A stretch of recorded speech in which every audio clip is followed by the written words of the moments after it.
Hello, and welcome to an intro to Anthro with two humans. I'm human number one, John McCray. And I'm human number two, John Lehr. And this is the podcast where we reassess what it means to be human.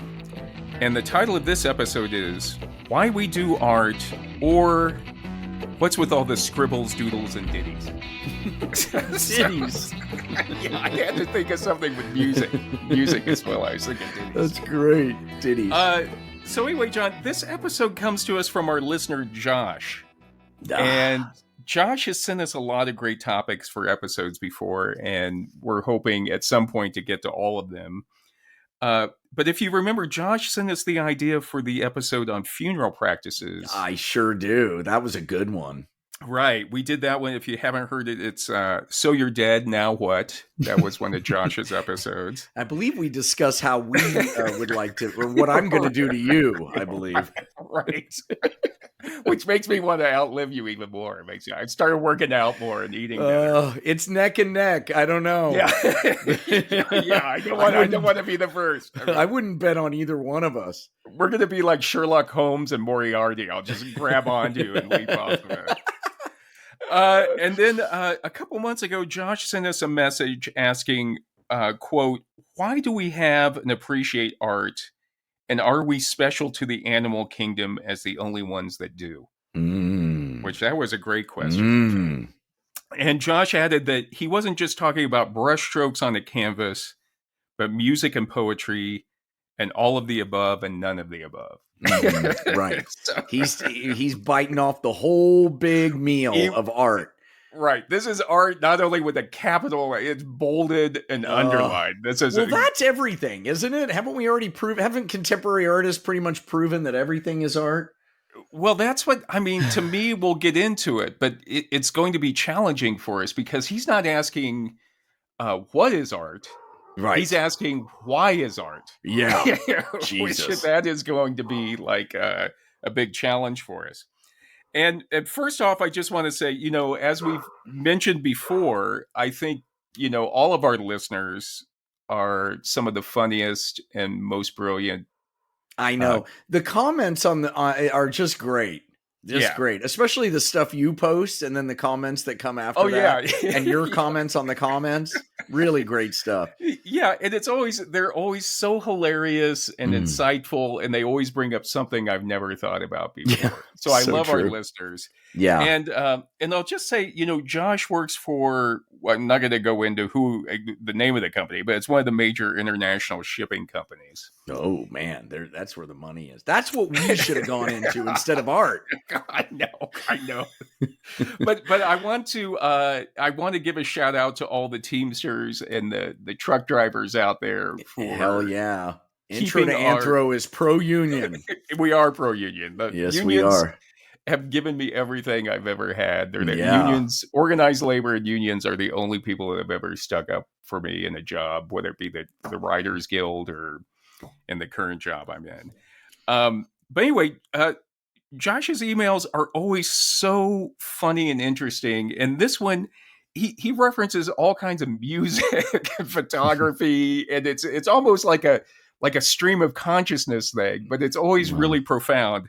And in the email, he says, quote, I've come to the conclusion that driving a truck leaves more questions than answers in life. That's awesome. Isn't that great? That's awesome. It's like, to me, it's like very poetic and almost mystical and almost religious in a way, that question, and looking at like your avocation and what you see in it. So, well, also driving is such an intense experience if you think about it. I mean, you're looking out the windshield at the future.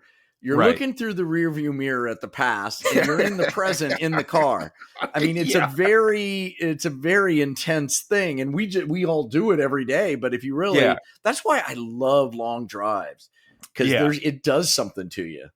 It's meditative too, I think, because part of your brain is, I think people have talked about this, part of your brain is activated in like the lines and everything, but it's also something that your subconscious can kind of be free and kind of think about different things. Yes, there's a lot of talk about flow and what flow is. And, video gamers know what flow is because you get into the game and you kind of just are playing and you're not thinking, but it's not intense hard. It's not hard, but it's working. Yeah. And driving has a flow thing to it too. It's and you know when you're in the flow, you know. Interesting.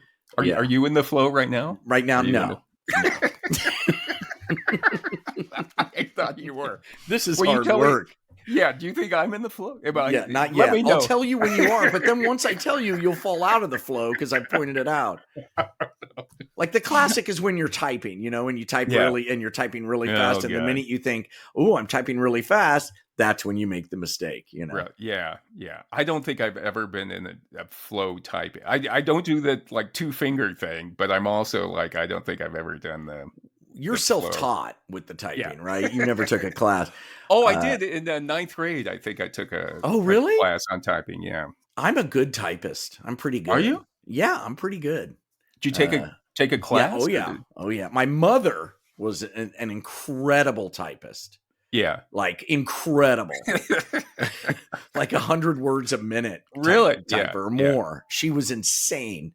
Yeah. And made money at night typing.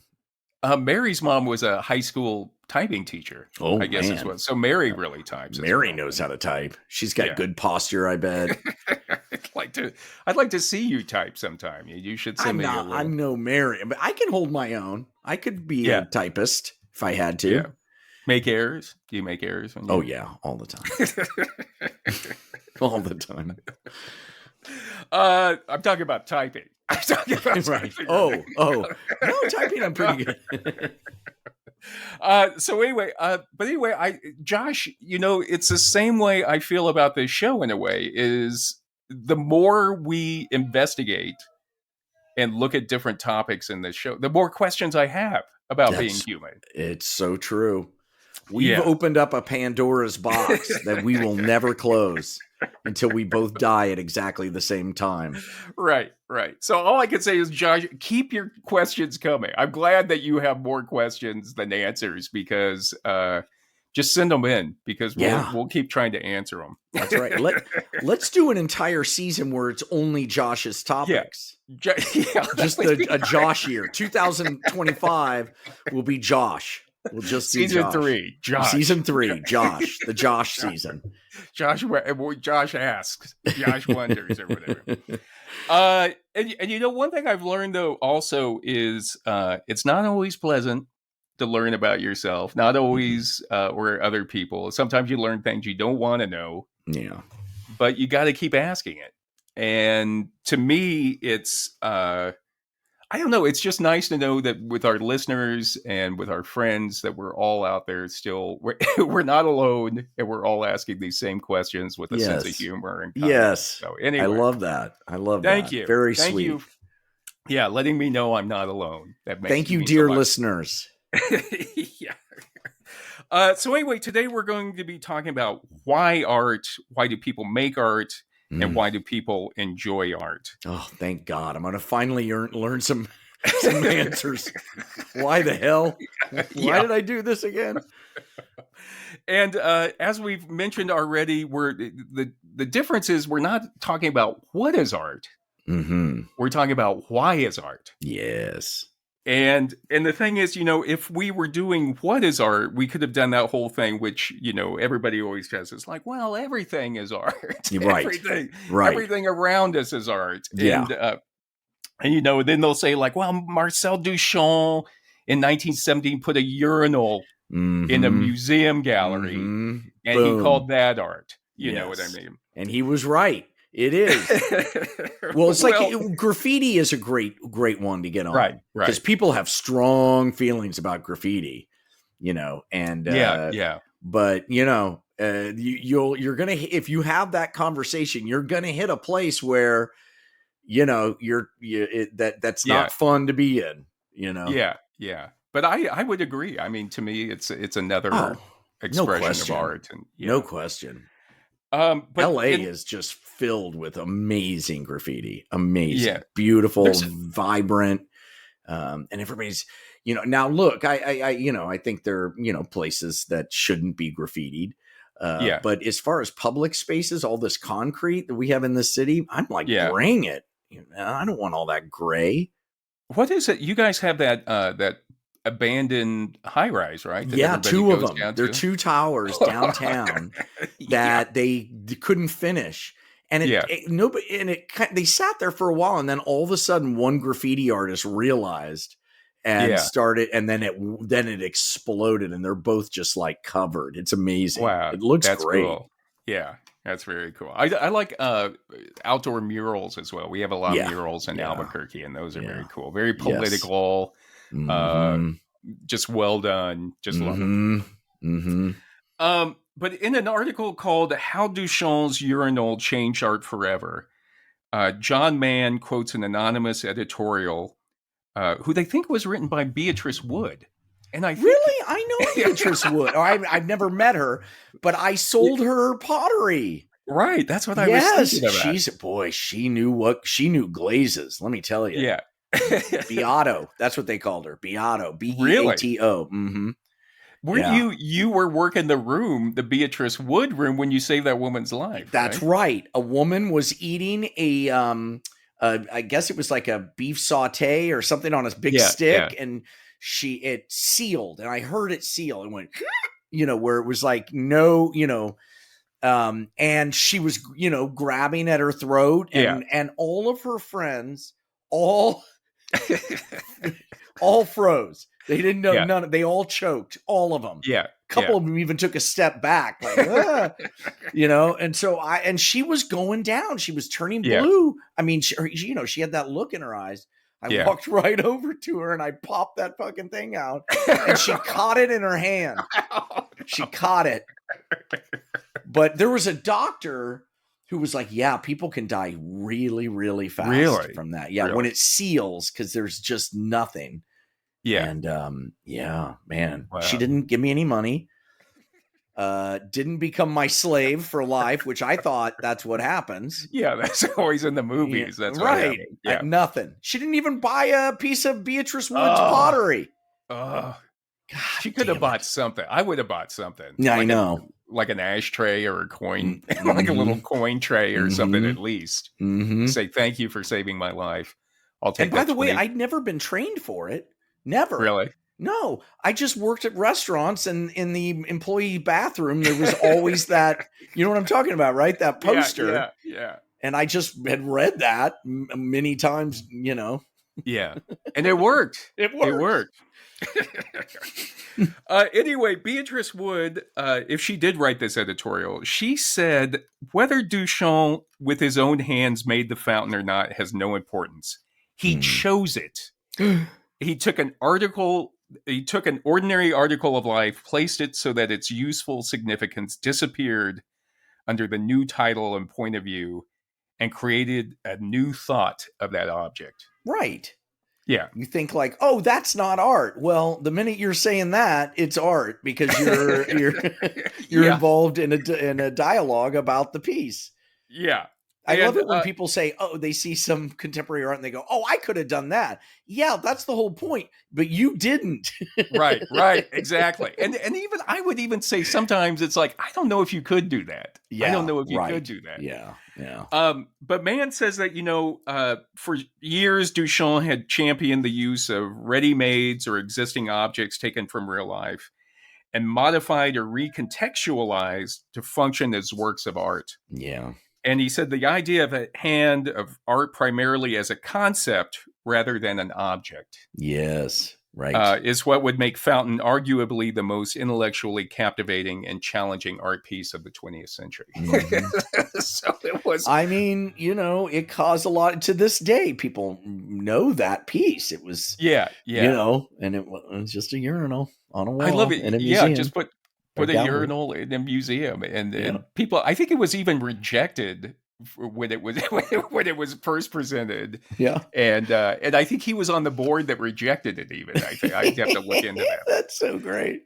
But Damon Young, in an article called "It Is and It Isn't," says that Duchamp's fountain demonstrates a shift away from aesthetics to thought. And that's what we're talking about, because now it's not so much how you how you I don't know, how you create the art, the skill that goes into creating the art. It's the the thought behind that. Yes, and the conversation that happens because of it. You know, I think it opens up a dialogue, and I think that's really important.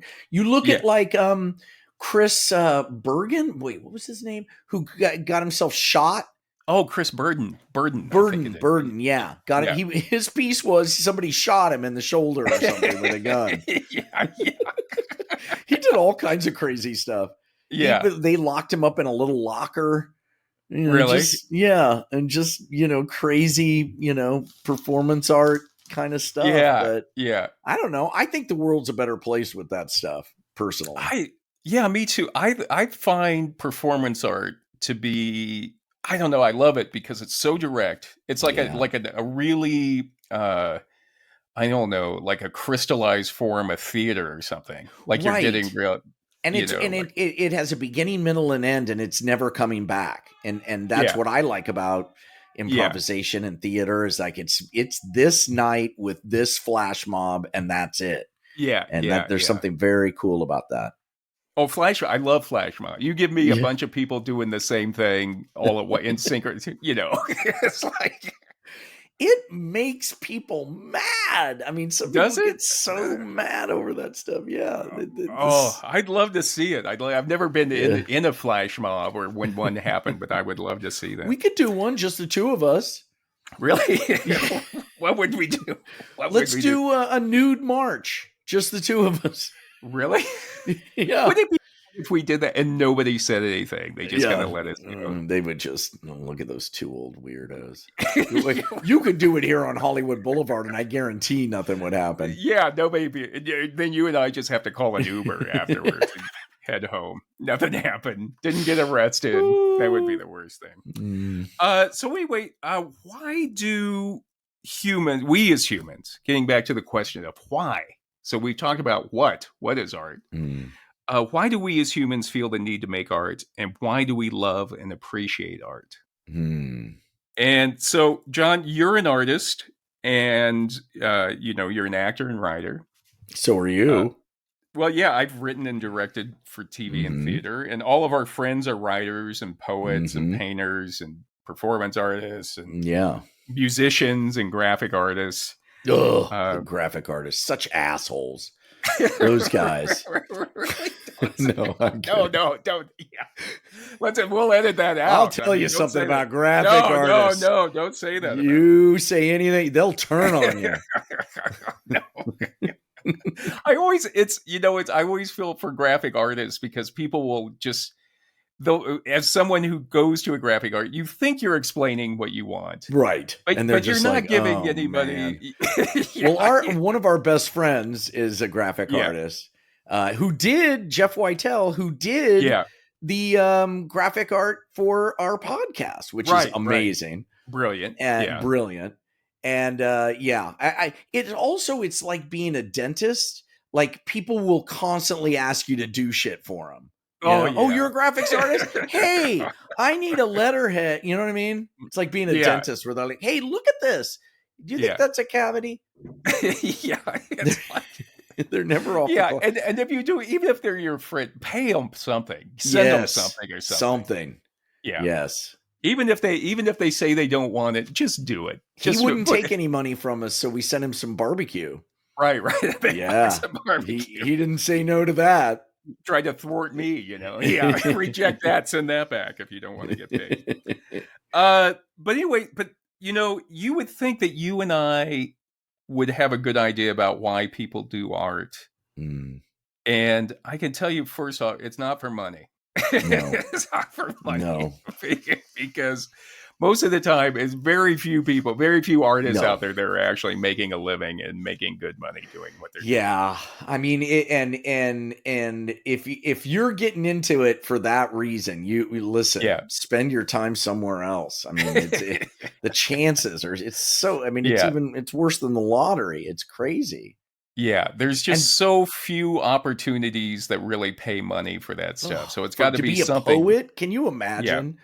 Yeah. You can imagine. You live with one. I know. Mary says poets don't expect to make money, Yeah. which is kind of a little bit different from, like an actor or a musician or, Well, dancers, their lifespan, or professional lifespan is so short. Yeah. And our friend Pam Tanowitz, who's a successful choreographer, is about as successful as you can be.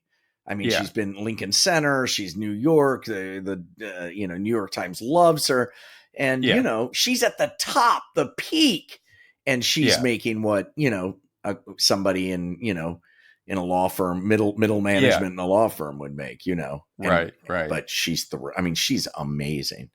Yeah, I've really gotten into recently. I've been watching on YouTube's a lot of dance. I've really gotten into dance the last few weeks. Yeah, I'll have to post a few. It's just really, I don't know. It's just so intense and positive and music and no word.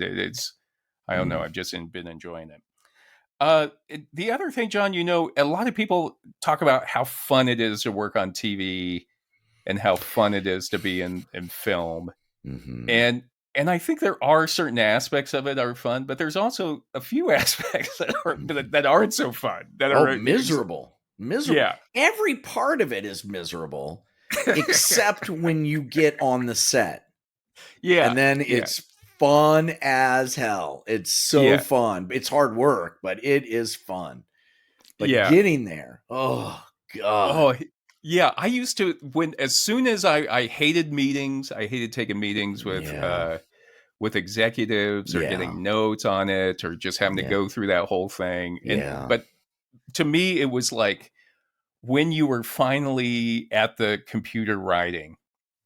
Was just so much fun, first of all. And then when you see it performed, when you see it come alive, like you're talking about. Yeah, it's pretty amazing. Yeah. Or like when you've written something that is going to be funny. And it's coming up, and then you hear it, and you hear the laughter of like a live audience or something is really fun. But again, everybody always say when you see like a successful actor on a TV show, for example, who kills themselves, and everybody's always like, why would they kill themselves? They were on that popular show, right? And it's like, yeah, you're on a popular show, but it's still extremely stressful. And I don't know if maybe the success doesn't solve all of your problems, Yeah, and then it's always wins the next one, Yeah. I think when I was writing, I made some good money, but if you averaged it out over a few years of me looking for work and the amount of hours I put in, I was probably making like $6 an hour. You know what I mean? But for a time, it seemed like, oh yeah, I'm making good money. And it's like, wow, that was,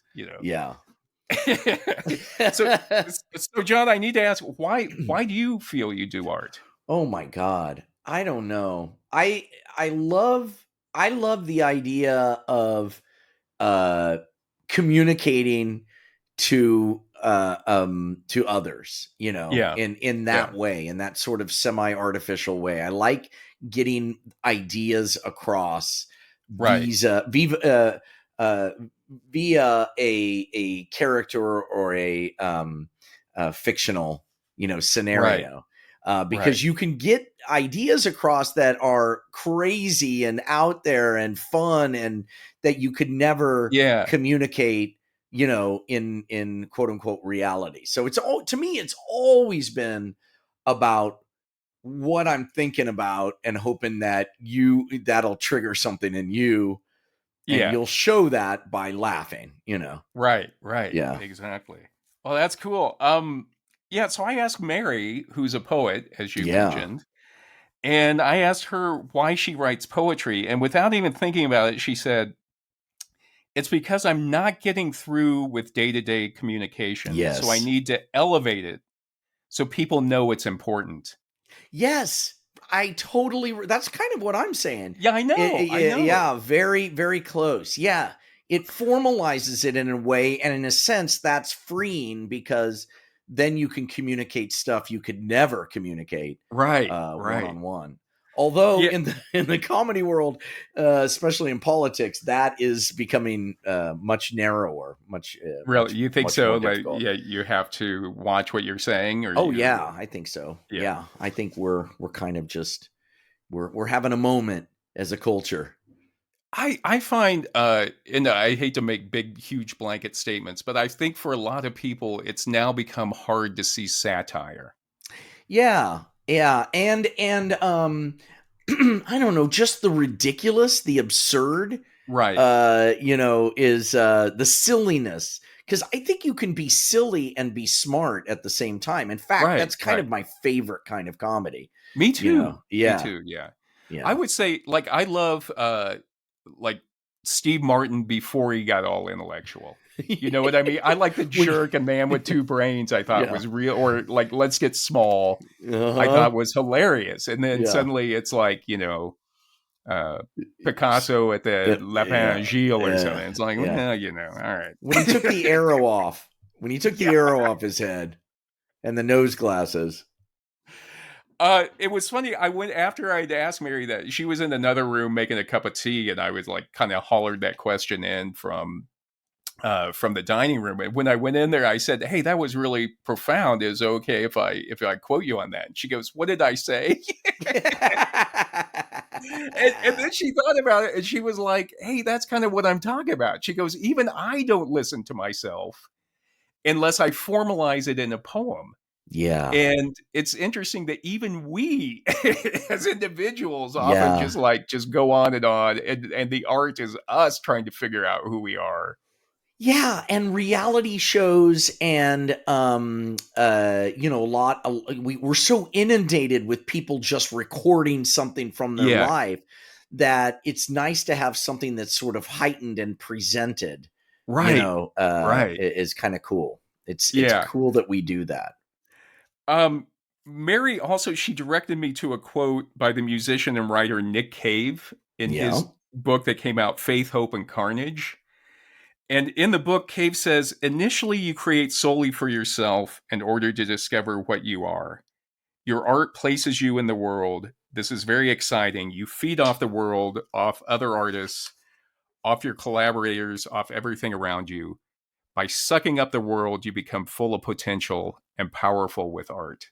Isn't that beautiful? That's like amazing. Yeah.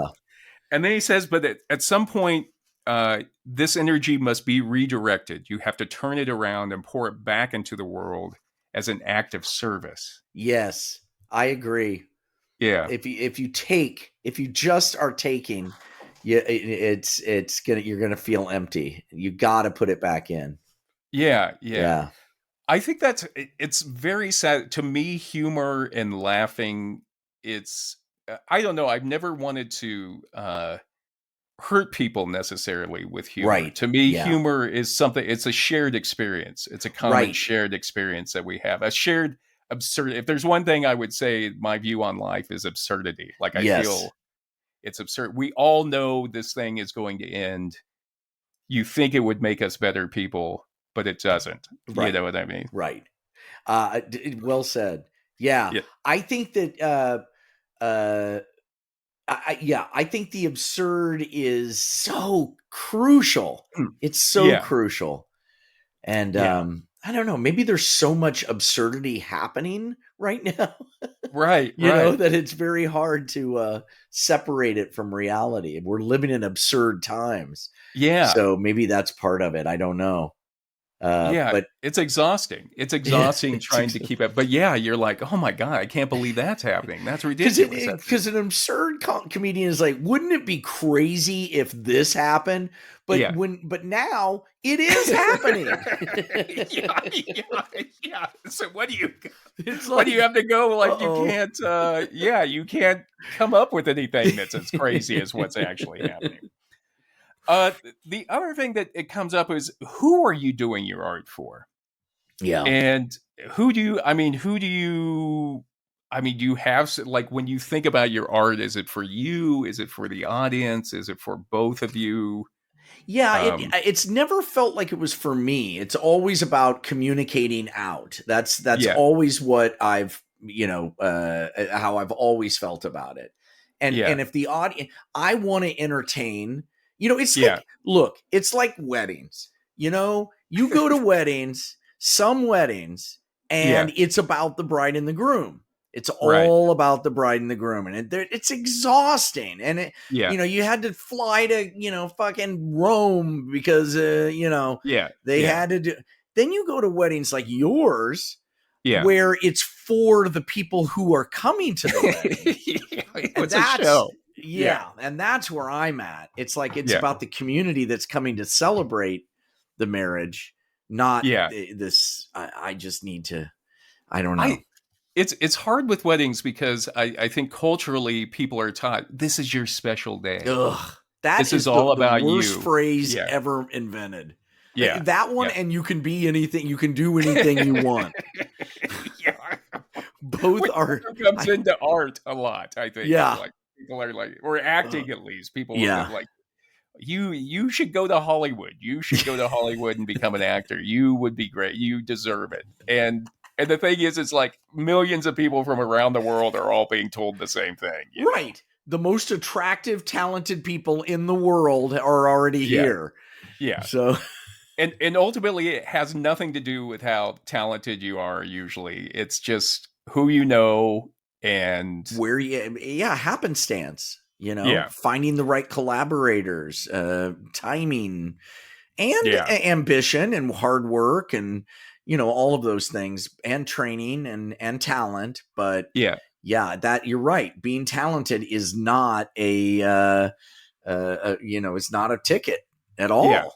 At all. Yeah. And I think there's certain. I always feel I feel bad for actors because other arts you can do on your own. For example, if you were a writer or a poet or a painter, you can go off into your studio, right, and do it on your own. But it's like with acting, it's meant to be seen by somebody else. Right. You know what I mean? And so that makes it extremely hard and frustrating for actors, I think, because it's not like you can you never hear about somebody, I'm going to go out in the garage and act for a while. You know what I mean? Do you ever do you ever get up and be like, I'm going to improvise for 4 hours? No. I agree. Yeah, that's that medium, it's meant to be directed out. But that's what is also what's great about it. Yeah, I think it's wonderful, but it's always, and I was trying to think of other ways that it would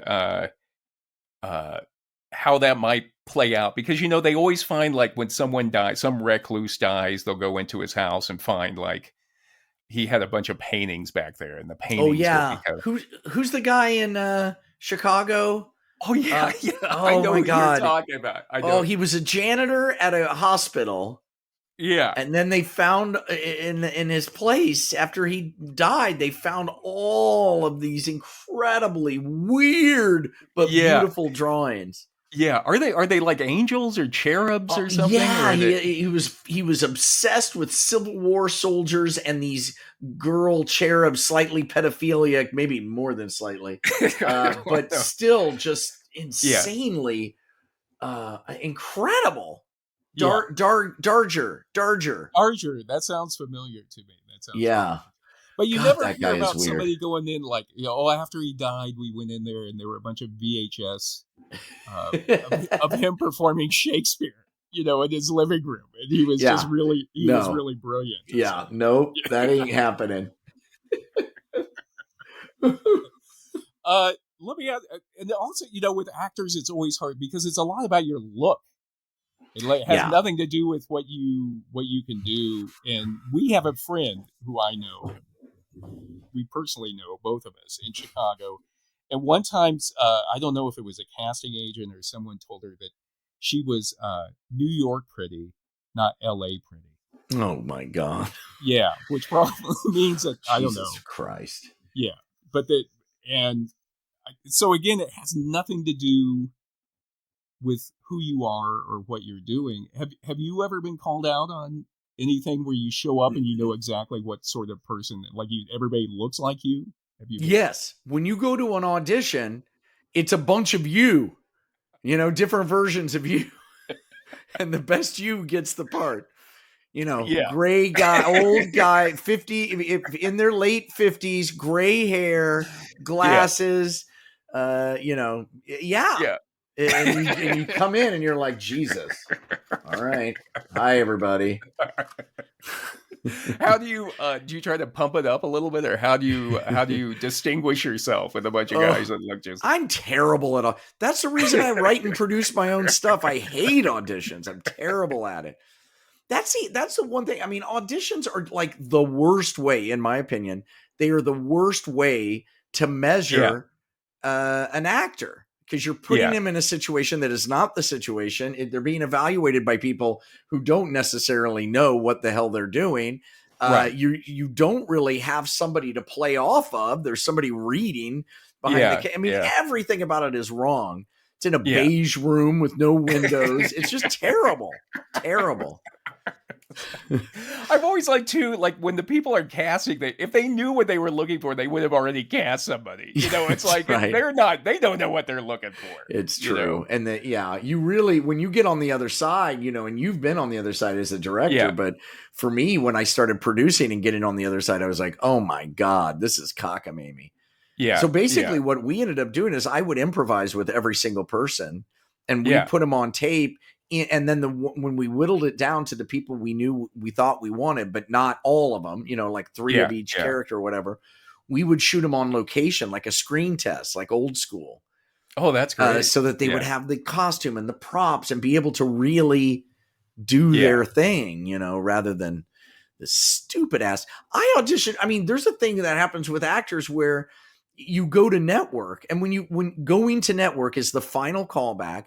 And you go to an office building with an office room with a bunch of executives crowded in there, and you do it by the door at the front. It's the stupidest, craziest thing I've ever seen.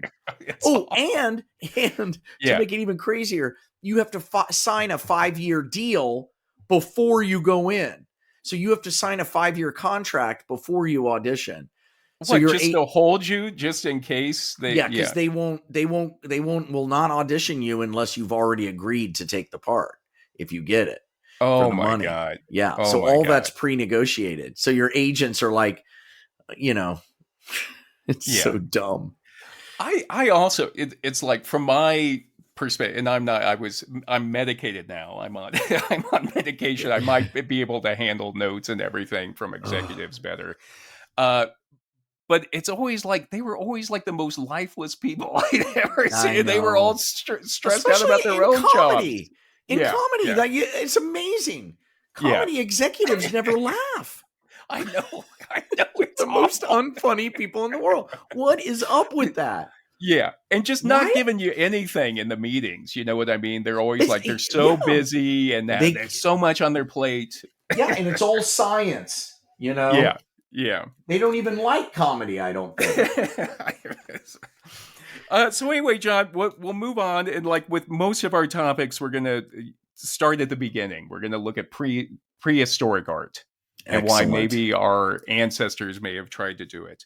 Okay. And in the book, The Prehistory of the Mind, Stephen Mithen says that art is very hard to define and talk about because art is culturally specific. Okay. And he says that, a lot of things that we consider to be art, other cultures probably wouldn't consider to be art. Yeah, I agree with that. But I still feel like there's some universal stuff that is just all of it, that connects all of humanity. Yeah. I mean, I think art is a cultural universal that all cultures have it. Yeah. But I don't know. I mean, there's some things that I think I don't know. Like the pyramid, or I'm trying to think what would be that thing. Yeah. Anyway. Well, he's talking about, for like rock art or something, like maybe cultures that created rock art didn't have a word for art. It was something else. I see. Or he talks about like the Japanese tea ceremony, which is an art, like how people prepare the tea, how you consume the tea. But for us, we would see that and be like, what are they doing? They're just making a cup of tea, what I mean? So there's different things that culturally that we have. Yes, for sure.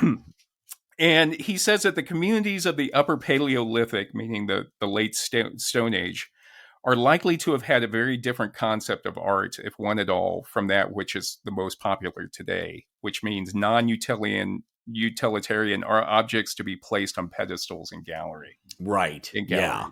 Yeah. They were just trying to, weren't they just trying to depict like a successful hunt or something that went well to immortalize it? Yeah. And again, I don't know if, I live really close to the petroglyphs here. Mm-hmm. And I can even, if I'm 5 minutes from my house, I can go out and see petroglyphs. And I've often looked at them and be like, well, what was the point of this? Was this, was there a religious reason for it? Or was this just somebody up here getting away for a while and doodling? You know what I mean? But Mithen says that for an artifact to be considered art, it has to be either representational or provide evidence for being part of a symbolic code. Such as the repetition of the same motifs. And he says the earliest phase of the Upper Paleolithic provides us with examples of both. So then we're looking at symbolism. And we've talked about symbols before, of like a symbol is something that stands for something else. Right. So we have like a stop sign stands for us, like stopping there. Yeah. You know what I mean? There's nothing inherent in the stop sign to make us stop. But you don't stop all the way, do you? Do you stop all the way? I usually do. I try I do too. Yeah. I'm a rule follower. Once you get arrested, you change, your perspective changes. You know what I got? I was just on my way, and everybody in Albuquerque speeds. I mean, it's just one of those things. You have to speed everywhere. But they've got these cameras now, which probably lots of places do. But it will issue the ticket for you and track you down and give you the photograph of your car and everything. They've been around for a while. Yeah. But they just installed them here in Albuquerque, and I finally got one. And there's no arguing with it. No. That's why we need robots to be driving us around, and it's gonna happen. It's close. We're getting there. It's gonna be messy though, getting there. Yeah. Oh God. I guess. Anyway, Mithen says that some of the important properties about symbolic art is, first of all, is the form of the symbol may be arbitrary to its referent, meaning the object that it symbolizes. Okay. For example, what we are mentioning the stop sign, but he goes, for example, the symbol of a 2 does not look like anything, a 2 of anything. So just our little squiggle of a 2, and then second, he says a symbol is created with the intention of communication, which is what we're talking about again, coming back to art. And the reason we make the symbol is that we want to tell someone else about something, or even remind ourselves about something. Oh my God. I email myself all the time. Do you? Yes. Well, I'll make a note and then I'll email that note to me, Yeah. So because I that's how I operate. I'm old school. I do everything through my email box. That's how I still operate my day. Yeah. So, I email myself stupid, funny ideas that I think are funny. And then I read them the next day. I'm like, what were you thinking? Do you address them to yourself like, hi, John? Hey, what are you wearing? Like, hey, here's an idea for you. You're great. You're doing a great job today. We want you to know. Do you send yourselves emojis of you like smile with a thumbs up? Hey, John. It even gets sexual. Like I'll send an eggplant to myself. Is that sexual, the eggplant? Yeah. What? Oh my God. No. What? Yes, the eggplant is a penis. Is it? An erect penis. Yes. Oh my God. You gotta. I've been sending that for everybody. I've been like, hey, Jesus. Let's go out for Italian why you kept food. Sending it to me. Yeah. Eggplant parmesan at my house right now. I thought you were just trying to tell me that you're healthy and functioning. Thirdly, Mithen says the specific meaning of a symbol may vary between individuals and cultures, which we were just talking about. Yeah. And one of the examples that everybody always gives is the swastika. Yeah. God. And the thing is, the swastika has been around for thousands of years. Yeah. In India and here in the Southwest, Native American cultures used it. In India? It was in India too? I think in India as well, yeah.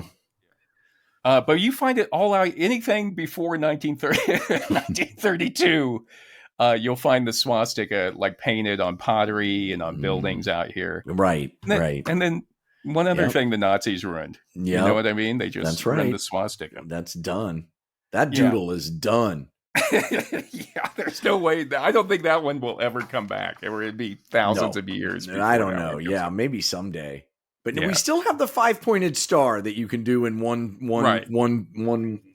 doodle. What do you think about the Charlie Chaplin mustache? Do you think that thing will ever come back? Never. A couple hundred years, even? You think a couple hundred years people will start wearing it? I don't know. Yeah. I don't know. I hope not, because that means we remember, and we have to remember, because that thing. Yeah. I don't know. It's hard for that one to come back, I think. To say like, oh, no, it's, Oliver Hardy. I'm doing Oliver Hardy. It's you're not. I don't know. Mithen says that naturalistic images, perhaps of animals or ancestral beings, can also have complex and multiple meanings. Yeah. Which again, it's like talking about like you go up there and you look at those petroglyphs. Everybody always tries to put a meaning on them, right? And there's no way for us to know what the meaning of that thing is. Absolutely. And that happens kind of with all art, like, you take a Shakespeare class and boy, they break it down and they're like, see what he's doing here. And I'm like, what?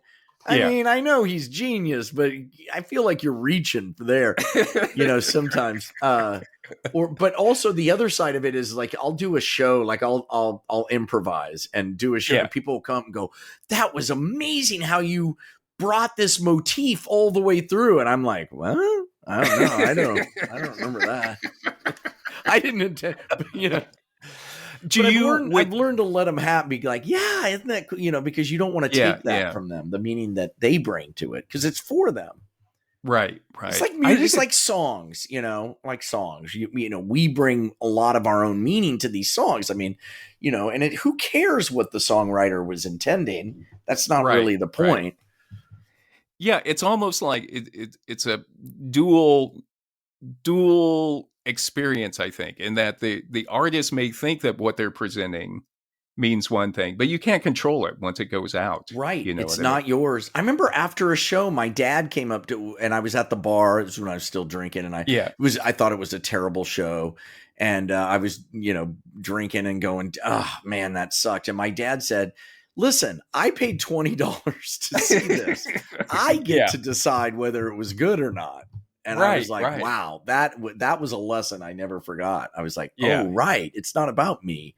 Yeah. That is a good lesson, because you don't know. You don't know what it is. And it's not my job to decide whether it was good or bad. My job is just to put it out there and do my best, and that's it. Yeah. And like, who knows? That's part of the experience for people too, especially with improv. You never, I don't know. It's when the improv is great, it's brilliant, and I feel like it's elevated to a level of like almost, I would say, it's sublime or divine. For example, like you see it coming out, and it's just like but when it's bad, it's bad. I've always said, in the shows I direct, I always try to say too, is like, people just want to see you having fun on stage. That's true. There is the spirit is so much that goes for music. That goes for so many things. Yeah. And if you see like the Rat Pack, all the footage of them, it's not that funny. It's all inside jokes and everything. And they're not really great joke tellers, some of them. And they, they were inebriated and slow on the uptake. And yeah. I mean, Sammy was pretty good. Sammy was good. Yeah. And I love Dean Martin. He was like a stand-up, for a while. Yeah. But if he gets too many drinks, it's just like, whatever, Dino. Yeah. And Frank wasn't a comedian. No. Maybe he was off stage, he was. But you see that, but people loved it because they were having fun. Yeah. You know what I mean? People just wanted to see them having fun. Yep. And then Mithen notes that there are 3 cognitive processes critical to making art: mental conception of an image, intentional communication, and the attribution of meaning. And basically what he says is, if these three mental attributes that are involved in creating and reading visual symbols, like the making of a visual image, involves planning and executing a preconceived mental template. So you have something in your mind when you go out to make that piece of art. Yeah. And then the intentional communication with reference to some displaced event or object. So you're communicating something other than just the doodle itself. I guess is what I'm saying. Yes. Yeah. And then the attribution of meaning to the visual image is not associated with the reference. So then you can that's when you start getting into the meaning, I don't know, the meaning or the symbolism, the actual purpose why you're drawing this cow, for example. Mm-hmm. You know what I mean? Yeah. And he says that although the three cognitive processes critical to making art were all present in our early hominin ancestors, they still didn't make what we consider art. Why? So we had the brain power at that point, going back 2.5 million years ago, or even 7 million years ago. But we wrote stuff on walls. Right. But he says that it wasn't until we linked all these three elements. I see. That we started to create art. That art started to mean something than just the line that we were drawing it. I see. On the rock. They were just trying to depict something non-fictional, something that happened. Here's this herd of giant sloths, and we killed one. Yeah. It's almost like we had the ability to communicate, like where water was or where food was, for example, and we had the ability to like make tools, right? But what about dance? You don't think there was any dancing or jumping around, or I guess not, right? I don't know. We wouldn't know. We wouldn't. Yeah, I'm sure. I would think that there was, but it's not something that we could, in the archaeological record, we can find. Mm-hmm. But the thing is, it's once we combined all of that, when we started saying, "Hey, I can," instead of making this tool, "Hey, look at this! I made a man with a lion's head," for example. Mm-hmm. Or hey, I'd look, like to have that. That actually is one. They think that's the earliest form of like art? Visual art, or not visual art, but the carved. It was like found in Germany. It was like a guy with a lion's head. Oh my god! And how old is it? I think like 45,000 years ago. Oh they my think. God! Yeah. Wow. Another thing that comes Tim, up. What are you doing? What the hell is that? What do you mean? Look, it looks like a lion. It doesn't even look like. Who are you drawing? Who are you depicting? Yeah. No. I just had this thought that what if there was a guy, but instead of a human head, he had a lion's head on him? What the fuck is wrong with you? Just make a arrowhead already. Yeah. We're all going to kill wildebeest. Are you coming with us? Yeah. No. I'm going to put a lamb on one. I mean, but you and I made stone tools, and you can imagine like you're all sitting around chipping away on that thing, and somebody's like, "Hey, that looks like you." You know what I mean? Right. Anybody who's a sculptor, I have so much respect. I mean, how the hell do you? I mean, that's torture. That's just torture. Yeah.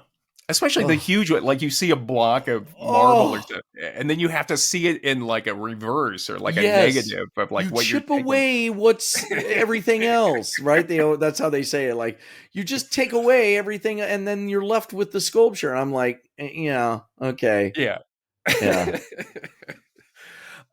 And then we get into in the late 19th century, they had art for art's sake.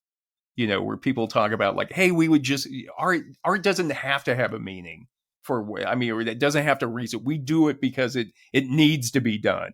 You know what I mean? And or that it's beautiful, right? That it's just use of color and my house is filled with art right now because my wife, her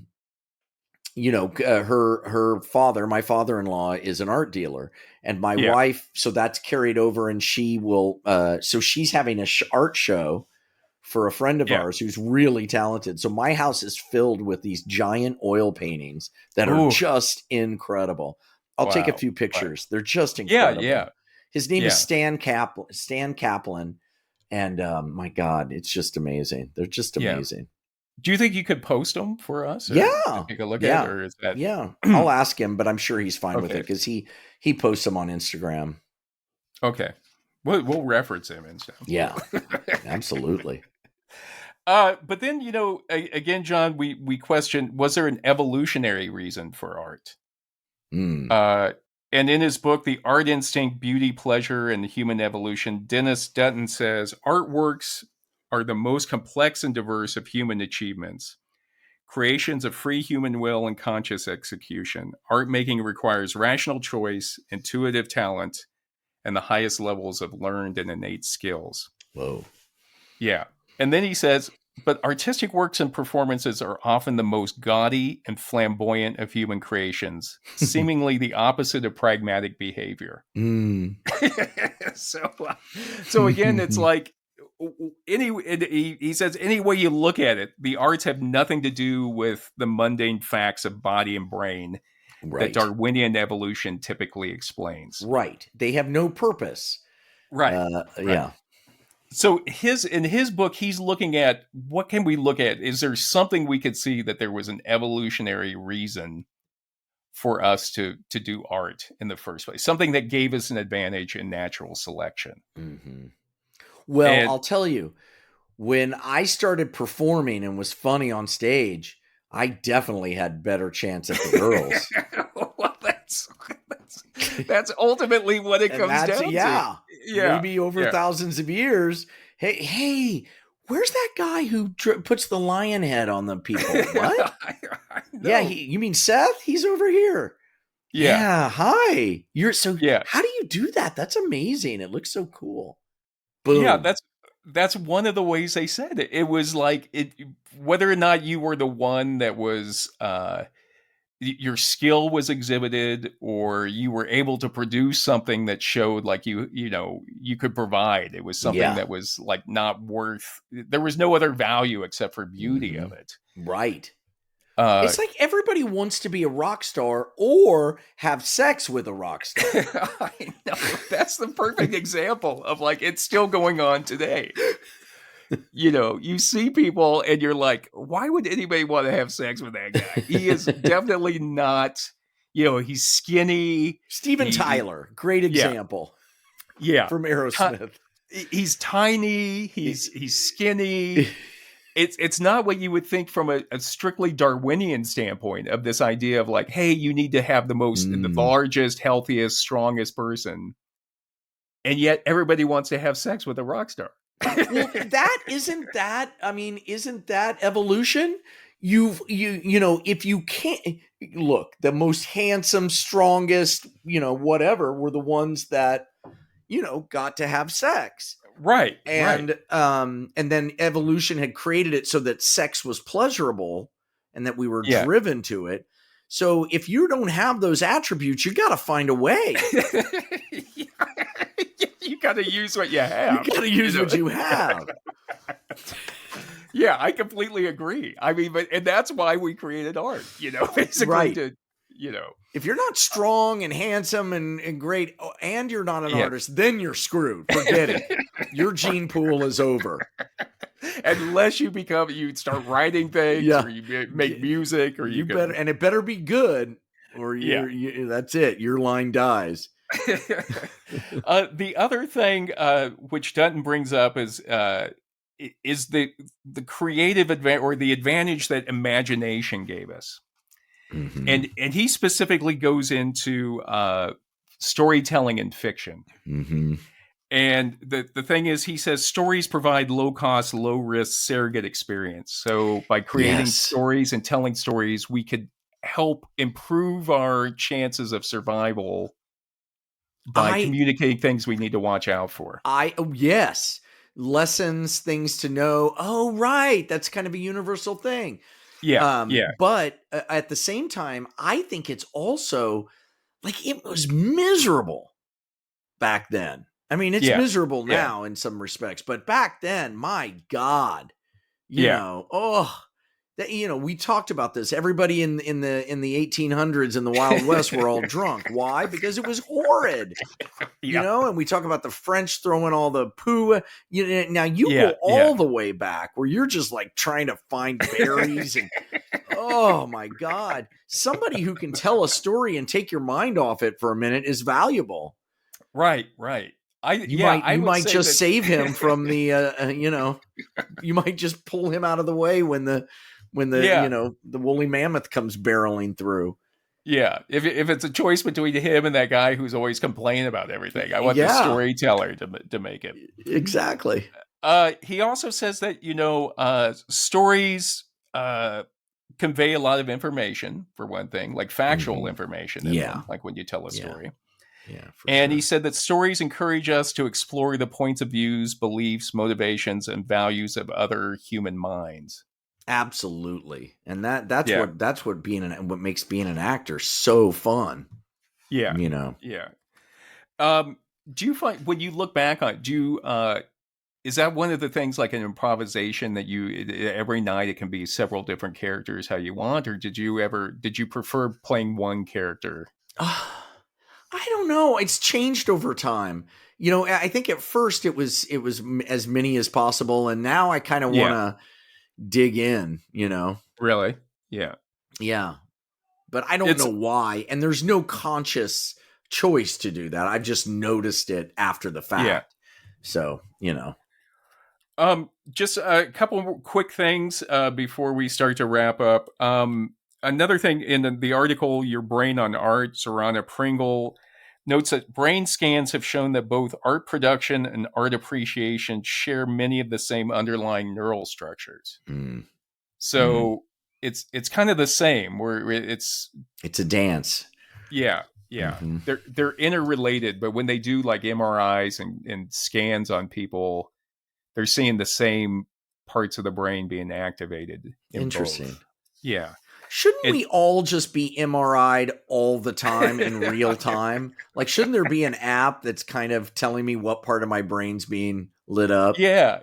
I don't know. If I look at it, I think it's that brain scans that people have. Like we were, the last episode we were talking about sleep, and a lot of the stuff the new stuff that's coming out about sleep it's coming from brain scans. Like what part of the brain is being activated.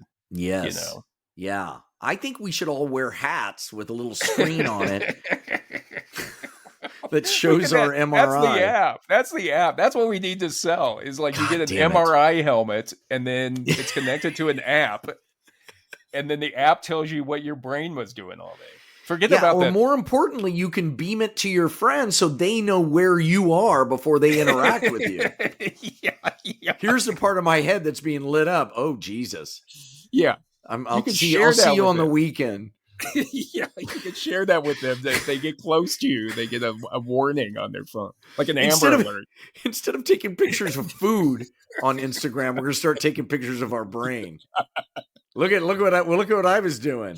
Ooh, my reptilian stem, my frontal cortex was flooded. What the hell?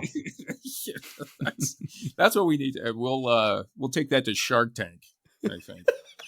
The other thing that just imagine us trying to present that to Shark Tank with our mocked up brain helmet of just a bike helmet with duct tape on it. Yeah, we put it on all of them.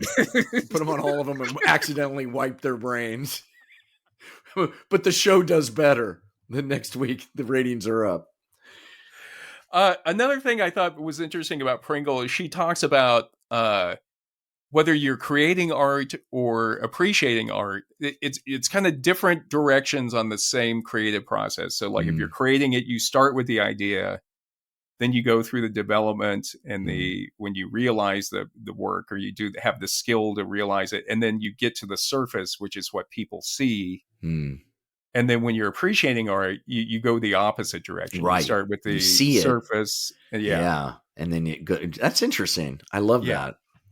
And apparently, again, that's kind of we're going along the same neural paths for both of those.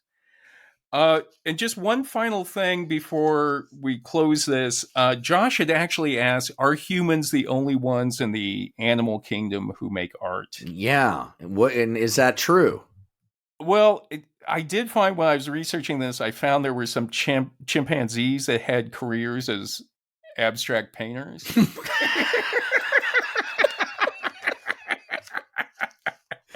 And look, you can't duct tape a paintbrush to a chimp and tell me he's an artist. Well, I guess you can. Yeah, I mean, it's in the 1950s. The zoologist and abstract painter Desmond Morris, zoologist and abstract painter. I'd like to meet that guy. Yeah, I actually like it. I think he wrote The Life of Cats or something like that. So yes, yeah, he's on TV a lot. He's old now. He's in his 90s. But in the 50s, he worked with a chimpanzee named Congo, and he would put paper down, and Congo would paint on it. And Congo made about 400 paintings, and Pablo Picasso and Juan Miro actually bought some of Congo's paintings. And they recently had a retrospective. I mean, I think Congo died like when he was 10. So like shortly after this, he died. Yeah. But they did an exhibit of Congo's work at the Lehr Gallery in London in 2019. And, I was thinking, like we were talking about, like how frustrating it is to be an artist. You're an artist, you paint your whole life, you never get your own show, and here's some chimp. Yeah, getting it all. You son of a Congo. Yeah. Well, they say you put 100 monkeys in a room, one of them's going to end up typing Shakespeare. Right? Isn't it something like that? Do they say that? Who said that? Yeah. 100 monkeys in a room typing forever. You eventually... I don't know. I've heard that. Who's that? A studio executive? Studio executive tell you that? So anyway, but there was an article about the show in 2019. It was titled "Art by Congo, the Famous Painting Ape, to Go on Sale." And Desmond Morris told the journalist Jason Daly that the more serious the artist, the more they understood what Congo was doing, because they could see that he was positioning his lines. Wow. And I don't know. I mean, to me, they're trying to sell paintings, I think, first of all. You know what I mean? Yeah. And Morris said that Congo's ability to make a controlled abstract pattern and then to vary it in different ways meant that that inside the ape brain, there was already an aesthetic sense. Very primitive, but nevertheless present in a non-human species. Okay. All right. Listen, let's take it, But there's a snail that is living in my front yard that in the morning leaves the most beautiful trails, and he's trying to tell me something. But before I can even get a good look at it, my dog comes out and licks him. Really? So, Really? Yeah. Earl. See, to me, that's what I mean. You don't see chimps in the wild making art like that. They're making tools, but they're not making art like that. Right. And it's only when someone actually puts a piece of paper in front of a chimp. And I just think you got to be aware of being aware in order to make art. Yeah. Yeah. I'd like to see like what Congo is really trying to communicate in these works. Stop giving me this paint. It's killing me. I'm going to die at 10 because of all the toxic paint you guys keep giving me.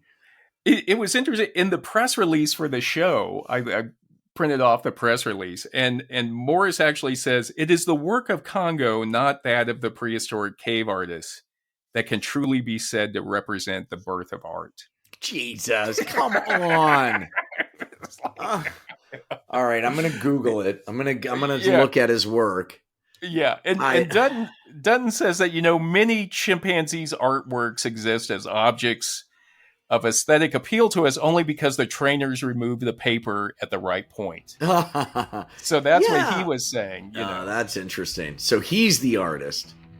I love that. And then Dutton said, if once they've been interrupted or have ceased on their own accord to brush on paint, chimps show little interest in their productions, never returning again to look at them. So Dutton's argument is like, look, chimps are, if you let the chimp go, he's just going to keep making a big pile of paint on a piece of paper. You know what I mean? It's you pulling it away from him that's saying, okay, that's enough, Congo. I agree 100%. Yeah. And then just finally, the only animal that Dutton says kind of creates something like we have with art from an evolutionary perspective is the male bowerbird in New Guinea. And apparently the male bowerbird makes this gigantic nest, which each bowerbird, male bowerbird, decorates it with stuff that they find. Wow. And the idea is that then they'll have a female come in and look at it, and if the female likes it, she'll mate with him. Oh, that's like what I was saying. That's what Dutton says. He's like, the only other species that does that, like tries to create a piece of art to mate is human. Because that's what it's all about. That's what everything is about. Just making more of us. That's all we boil down to is machines. Yeah. So anyway, wow. I guess, Josh, to answer your question, why we do art, it's to get laid. To get laid. That is exactly right. All right. One more thing, John, before we finish up. There's a really great graphic novel called Why Art? Ooh. Which is done by Eleanor Davis. It's really quick read, and it's really fun, but I recommend that to everybody. Oh, I love that. Yeah. Maybe we should buy a few copies and have that as we need giveaways to people who, like Josh, you know, we got to give people stuff. Yeah, like maybe we'll do that. Yeah, like the rocks we use to make tools, we should give people, you know, a rock. maybe we should do our own abstractions. I'll put some paper in front of you. You'll be like Congo, Josh. Just as long as you know when to take it away. Be looking in the mail, Josh, for your abstraction by John. He's all. All right, so that brings us to the end of this discussion. Wow, excellent. This is human number 2 signing off. And this is human number 1. Thanks again, Josh, for sending in that great question. Keep them coming. And thank you, everybody, for listening. We appreciate it. Be sure to check us out on Facebook and Instagram. I finally learned Instagram, so we'll have some more stuff. Oh, you did? Have you done some? Yeah. I haven't seen that. I've done some, yeah. Oh, my God. Oh, that's great. Now you got to learn, what's the other one? We've got Substack. We're on Substack. But listen, just copy and paste the Instagram of stuff onto Substack. Yeah, that's all you got to do right now, because your stuff is good. You guys got to check it out. He's working some magic out there. Divine. It's divine. It is divine. It's sublime and divine. Something's speaking through me. I don't know what it is. Anyway, we love you guys. Thanks for listening. John, love you. Thanks, everybody. Create, everybody. Go out and paint stuff and have somebody yank it away before it turns into crap.